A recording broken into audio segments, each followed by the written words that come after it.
সৎমা কজন হয় এই সৎমা শব্দটাকে নোংরা করে দিয়েছি আমরা এই নারী জাতি।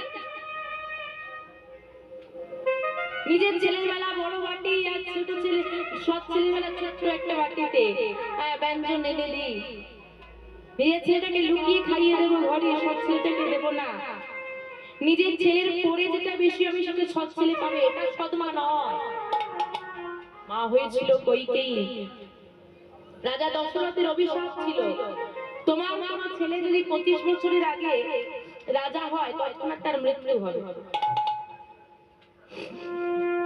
মৃত্যু হবে।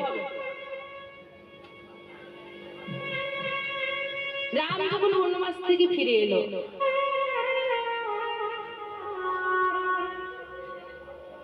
বনবাস থেকে ফিরে এসেছে 16 বছর বয়সী মা, তখন রাম রাজা